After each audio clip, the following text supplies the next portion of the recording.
Tu és Pedro, e sobre esta pedra eu irei construir a minha igreja, e as portas do inferno não irão derrotá-la. Caríssimos irmãos e irmãs, chegamos no domingo, dia 28 de junho de 2026, solenidade dos Santos Apóstolos São Pedro e São Paulo. Que grande dia, que grande bênção celebrar estes dois homens, pilares da igreja. Sou Pedro Marques, da PIMC Católica. Nos ajude a divulgar o canal para que mais pessoas sejam tocadas pela palavra do Senhor. E juntos, a cada dia, meditando a palavra, vamos construindo a nossa estrada rumo ao céu. Breve reflexão sobre o mês do Sagrado Coração de Jesus, mês de junho, mês de bênçãos e de graças.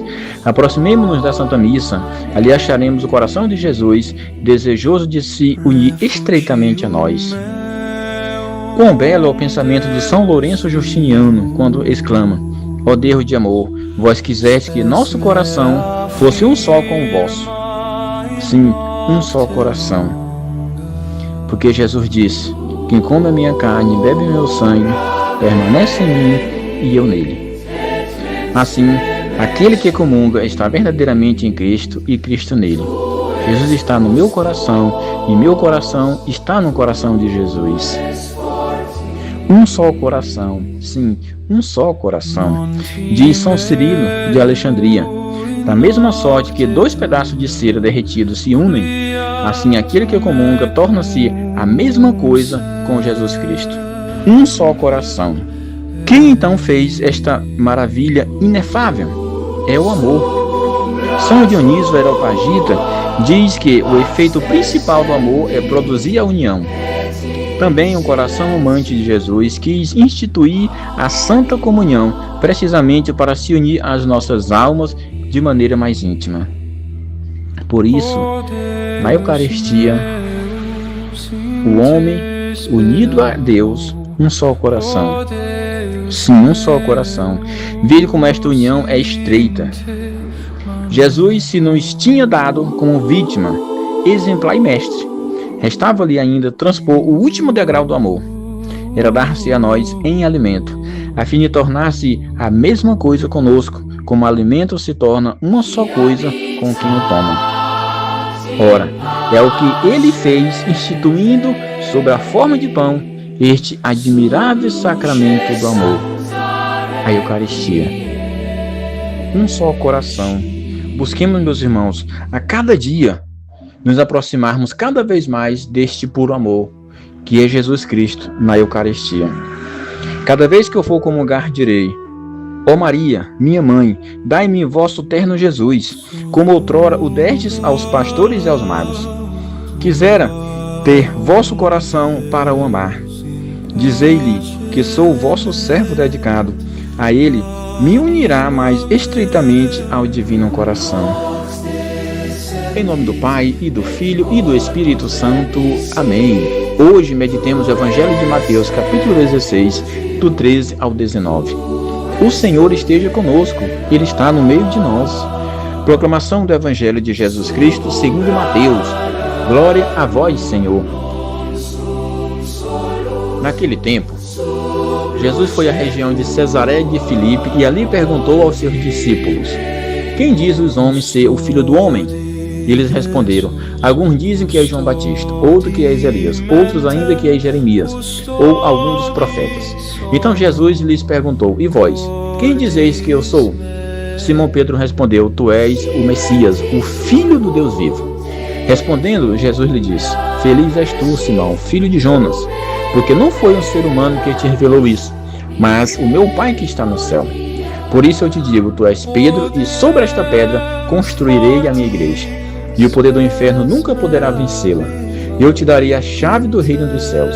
Tudo o que tu ligares na terra será ligado nos céus, e tudo o que tu desligares na terra será desligado nos céus. Palavra da salvação. Glória a vós, Senhor. Solenidade dos Santos Apóstolos São Pedro e São Paulo. Tu és Pedro, e sobre esta pedra edificarei a minha igreja, disse Jesus a São Pedro. Meus irmãos, peçamos ao Espírito Santo inspiração e sabedoria, para que esta palavra faça morada no nosso coração e nós, a exemplo destes dois grandes apóstolos, também daremos testemunho do Evangelho na nossa vida. Abençoai, Senhor, as nossas ações, para que em vós comece e termine tudo o que fizermos. Por Cristo nosso Senhor. Amém. Estes dois grandes homens eram muito diferentes. Pedro, um simples pescador da Galileia. Paulo, um homem culto, fariseu e conhecedor das Escrituras. E também tinha o título de cidadão romano. Pedro conheceu Jesus desde o início do seu ministério, quando foi chamado. Paulo encontrou Cristo no caminho de Damasco, após Cristo ser ressuscitado, tempo da grande perseguição do império aos cristãos. Paulo tinha um caráter determinado e profundo.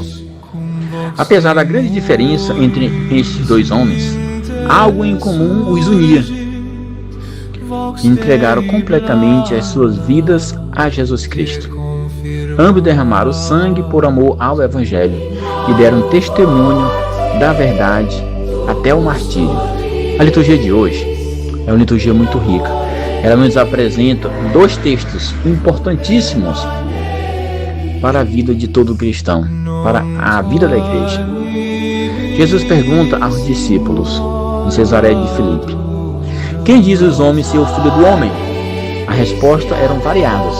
Uns diziam João Batista, Elias, Jeremias ou alguns dos profetas. Então Jesus aprofundou a pergunta e especificou ao grupo: e vós, quem dizeis que eu sou? Essa pergunta atravessa os séculos e chega até nós. Nós devemos sinceramente fazer um sério exame de consciência e responder isto para Jesus. Nós precisamos ter a consciência que não basta ter conhecimento, não basta apenas ler, conhecer a história de Jesus, de ouvir falar. E também não é suficiente apenas sermos chamados de cristãos ou nos identificar como cristãos. É preciso responder pessoalmente, com a fé, com a vida e com o testemunho. Quem é Jesus para mim? Esta é a segunda pergunta que Jesus faz diretamente e especificamente ao grupo. A resposta ela não é mais como a outra. Ela já é mais específica e a maioria a gente consegue perceber que ficam calados. Então Pedro diz: tu és o Cristo, o Filho do Deus vivo. Esta não foi uma conclusão humana. O próprio Jesus a afirma: não foi a carne nem o sangue que te revelaram isso, mas o meu Pai que está nos céus. Aqui aprendemos uma grande lição da fé católica, da Santa Igreja. A fé é um dom de Deus. Ninguém chega verdadeiramente a Cristo pela inteligência apenas. É o Espírito Santo que ilumina o coração. Por isso devemos pedir todos os dias: Senhor, aumenta a minha fé. Pedro torna-se voz de toda a igreja. Até hoje, cada vez que professamos o credo, repetimos, de certo modo, esta mesma confissão de Pedro: tu és o Cristo, o Filho do Deus vivo. Depois da profissão de fé, Jesus faz uma promessa extraordinária. Esta promessa nós precisamos estar muito atentos e todos os dias ouvi-la do próprio Senhor. Tu és Pedro, e sobre esta pedra edificarei a minha igreja. E nós devemos obediência à palavra de Cristo e àquele líder que Jesus colocou à frente do rebanho. Este texto é um dos fundamentos de toda a doutrina católica. Então, meus irmãos, a Igreja de Cristo, ela é una, ela é santa. Ela é o corpo místico de Cristo, que Ele mesmo é a sua cabeça. Está isso no Catecismo da Igreja Católica, número 881. O Papa, sucessor de Pedro, continua exercendo este mesmo serviço, nesta mesma unidade, e precisa ser com a mesma fidelidade. A chave do reino dos céus que Jesus dá, quando Ele diz: eu te darei a chave do reino dos céus. Na Bíblia, as chaves representam a autoridade que Pedro recebeu do próprio Cristo, não para dominar, mas para servir. Pedro recebe a missão de confirmar os irmãos na fé, guardar o depósito da revelação e manter a unidade da igreja. Por isso, Qualquer comportamento, qualquer decisão que não esteja em sintonia com o Santo Padre, ela é prejudicial. As portas do inferno não prevalecerão, diz Jesus no Evangelho, sobre esta igreja, que é de Cristo. Toda vez que a gente escuta essas promessas, a gente recebe uma grande consolação. Jesus nunca prometeu uma igreja sem perseguição, nunca prometeu uma igreja sem cruz, nunca prometeu uma igreja formada pelos outros, seja ele qual for, por inteligente que seja, mas formada por ele mesmo e confiada a um grupo. E essa igreja, ela vai até os confins do mundo, a pedido do próprio Cristo. As portas do inferno nunca prevalecerão contra ela. Ao longo dos séculos surgiram perseguições, heresias, impérios e mais impérios, guerras e ataques contra a igreja. Muitos anunciaram seu fim, todos passaram. A igreja permanece firme até hoje e vai continuar, porque Cristo não falha em nenhuma de suas promessas. A liturgia une Pedro e Paulo porque eles representam duas dimensões inseparáveis da Santa Igreja: a unidade, a missão, e ambos confirmam os irmãos na fé. Paulo leva o Evangelho até os confins da terra. A Igreja precisa das duas coisas: a fidelidade à verdade, o ardor missionário. Não basta conservar a fé, é preciso anunciá-la. Cada batizado é chamado também a ser missionário. Mas podemos evangelizar nossa casa, nosso trabalho, nossa comunidade e nossas redes sociais. Mas precisamos ir mais além. O mundo precisa também de cristãos que tenham a coragem de Pedro e o zelo missionário de Paulo, de ir além fronteiras.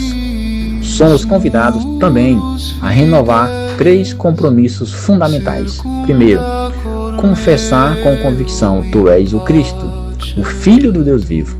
Segundo, amar a igreja fundada por Cristo, permanecendo unidos ao Papa, aos bispos e ao ensinamento do magistério. E terceiro, assumir nossa missão evangelizadora, sem medo de testemunhar Jesus Cristo. São Pedro e São Paulo morreram em Roma. Ambos poderiam ter salvado a própria vida negando o Evangelho, mas deram testemunho de fidelidade e de amor ao próprio Cristo, que primeiro deu o exemplo, morrendo na cruz para a nossa salvação. Louvado seja nosso Senhor Jesus Cristo, para sempre seja louvado, e sua Mãe Maria Santíssima. São Pedro e São Paulo, rogai por nós. Pescador de homens, farei de ti, te conduzirei ao reino do meu Pai. A face do Pai é esta que olha pra ti,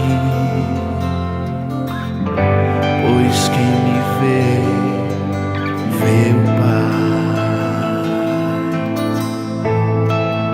Simão, filho de Jonas, tu me amas. Sim, Senhor, tu sabes que eu te amo. Simão, filho de Jonas, tu me amas. Sim, Senhor, tu sabes